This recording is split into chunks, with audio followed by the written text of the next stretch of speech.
Hello students, आज के video class में मैं आपको परम सत्ता संबंधी दूसरा सिद्धांत अर्थात प्रत्ययवाद आइडियलिज्म जिसको इंग्लिश में बोलते हैं के विषय में बतलाऊंगी। परम सत्ता संबंधी प्रत्ययवाद वह सिद्धांत है जिसके अनुसार परम सत्ता प्रत्यय को इंग्लिश में आइडिया बोलते हैं, आइडिया है। आइडिया होने के कारण परम सत्ता अमूर्त है। अमूर्त का मतलब होता है जिसका कोई आकार न हो। वह चेतन सत्ता है। विश्व की समस्त सजीव निर्जीव पदार्थों की अभिव्यक्ति प्रत्यय के द्वारा होती है। अतः प्रत्यय निश्चित और सार्वभौम है। यह विश्व में परिवर्तन नहीं होता है, लेकिन परिवर्तन हमें जो लगता है वह एक भ्रम है और प्रत्यय की अभिव्यक्ति होने के कारण विश्व शाश्वत है, यानी हमेशा सत्य है। इसलिए सृष्टि और प्रलय एक प्रकार का छलावा है, लेकिन हम अपने व्यवहारिकता के लिए इस सृष्टि और प्रलय को स्वीकार करते हैं। और प्रत्यय के स्वरूप को लेकर दार्शनिकों में मतभेद है, यानी आइडिया का क्या स्वरूप है, इसके स्वरूप के विषय में फिलोसफरों में विचार में मतभेद है। कोई इसे निरपेक्ष सत्ता बोलता है, कोई इसे मन का प्रत्यय बतलाता है। अतः प्रत्ययवाद के मुख्यतः 3 सिद्धांत हो जाते हैं। पहला वस्तुनिष्ठ प्रत्ययवाद, दूसरा आत्मनिष्ठ प्रत्ययवाद और तीसरा निरपेक्ष प्रत्ययवाद। वस्तुनिष्ठ प्रत्ययवाद। वस्तुनिष्ठ प्रत्ययवाद के समर्थक प्लेटो एक ग्रीक दार्शनिक थे, वे उनके अनुसार परम सत्ता प्रत्यय जगत यानी वर्ल्ड ऑफ आइडिया है, जिसकी प्रतिलिपि यह संसार अर्थात यह विश्व है। और विश्व में भी सत्यता है। जिस प्रकार से प्रत्यय सत्य है, उसी प्रकार से विश्व में भी सत्यता है। विश्व भौतिक है, इसलिए प्लेटो 2 तरह के प्रत्यय मानते हैं, एक प्रत्यय जगत और दूसरा जड़ जगत। ये जो जड़ जगत जो है सो प्रत्यय जगत का प्रतिलिपि होने के कारण मौलिक नहीं है, यह क्षणभंगुर है और परिवर्तनशील है, इसलिए यह जड़ जगत वास्तविक नहीं है। लेकिन प्रत्यय जगत जो है सो वह वास्तविक है, सार्वभौम है, निश्चित है, अनश्वर है इत्यादि।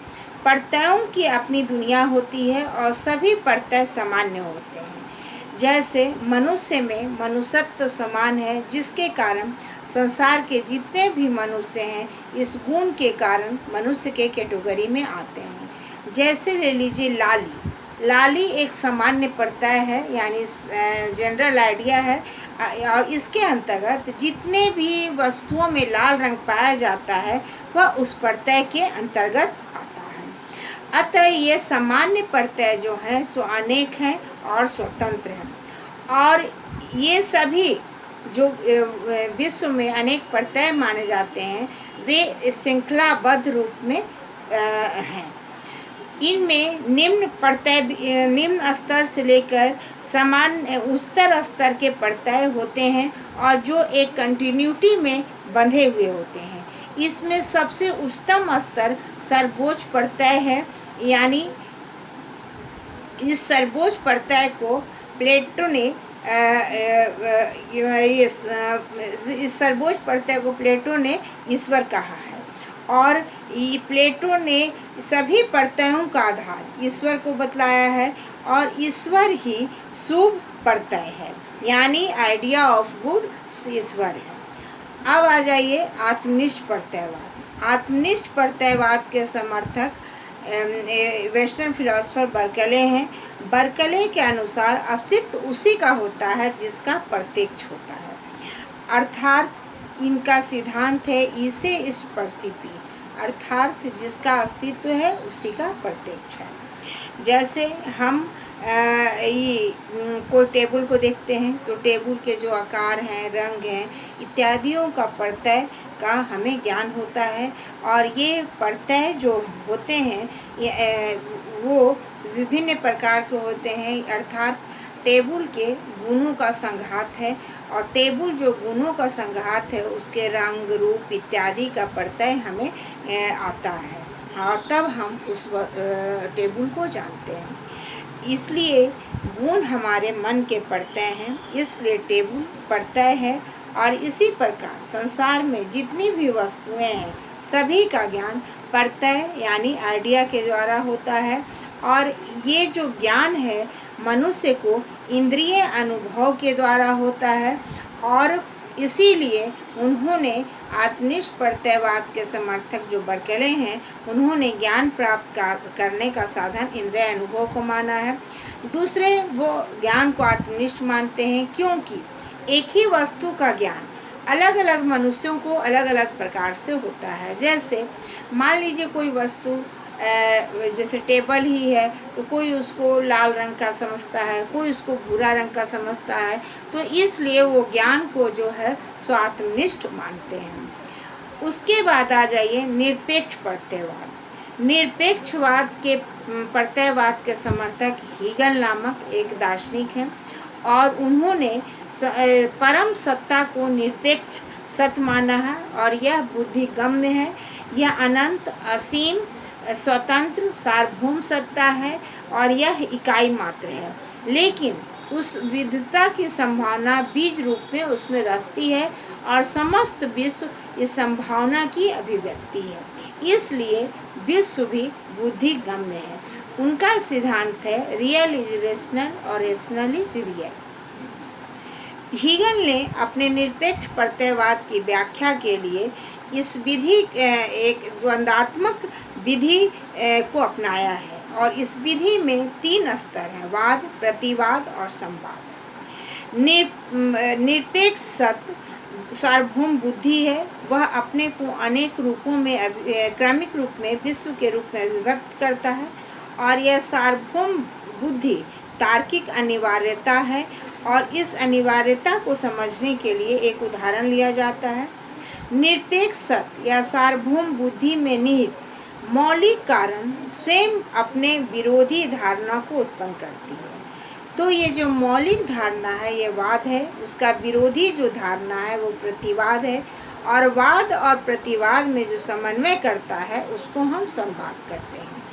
तो इस प्रकार से उन्होंने अपने ज्ञान प्राप्ति करने का यह साधन माना है और यह सब विरोधी निरपेक्ष सत्य में समाहित है। विश्व की सभी वस्तुएं विरोधी स्वभाव की हैं और इनका अंततः स्वभाव सार्वभौम बुद्धि में अंतर्निहित होता है। इसलिए हीगल ने वस्तुओं को भी शुद्ध रूप से बुद्धि माना है यानी बुद्धिगम्य माना है।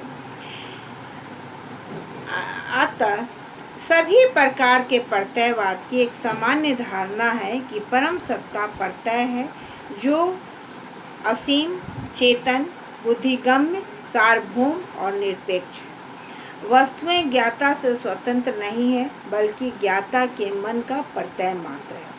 वस्तुओं का ज्ञान इंद्रिय अनुभव से नहीं बल्कि बुद्धि से होता है, लेकिन बर्कले जो आत्मनिष्ठ प्रत्ययवाद को मानते हैं वे अपने ज्ञान प्राप्ति का साधन इंद्रिय अनुभव को बताते हैं। प्रत्ययवाद के अनुसार संसार में जो व्यवस्था है, नियमन है, वह निष्प्रयोजन यानी बिना किसी उद्देश्य के नहीं है बल्कि इसके व्यवस्था और नियमन के प्रति एक उद्देश्य है और इस विश्व को चलाने वाला सार्वभौम सत्ता चेतन सत्ता है, वो सर्वोच्च प्रत्यय है जिसे ईश्वर कहा जाता है। अतः प्रत्ययवाद जो है सो ईश्वरवादी है। ईश्वरवादी होने के कारण वह सिर्फ सांसारिकता की व्याख्या नहीं करता है बल्कि नैतिकता और आध्यात्मिक मूल्यों की भी व्याख्या करता है।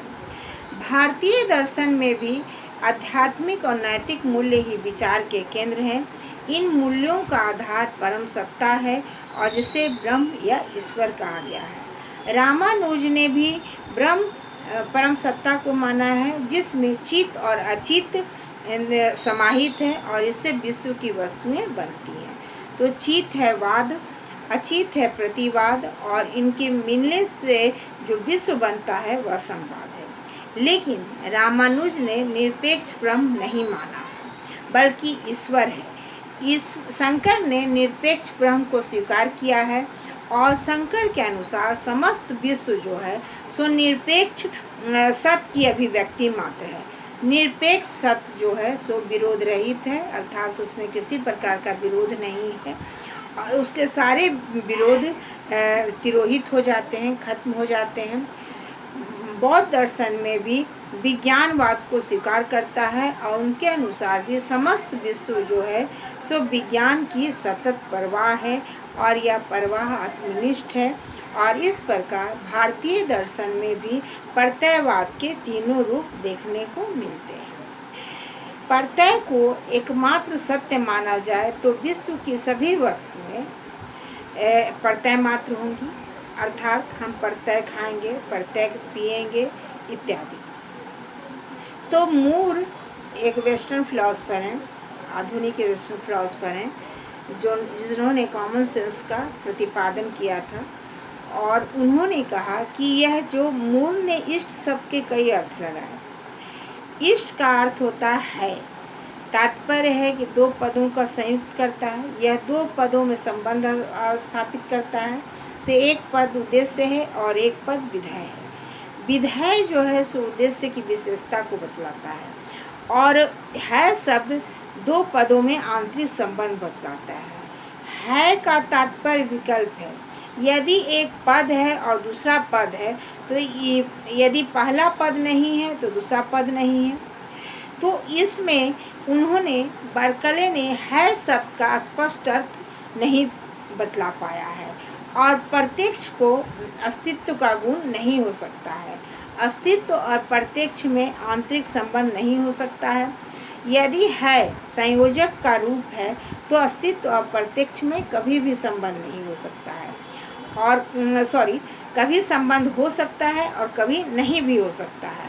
अतः प्रत्ययवाद जो है सो संतोषजनक सिद्धांत नहीं है।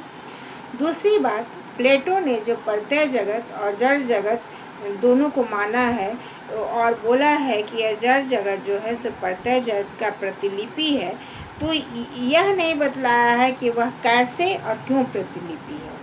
तो अतः प्लेटो के प्रत्ययवाद में भी विरोधाभास का दोष है।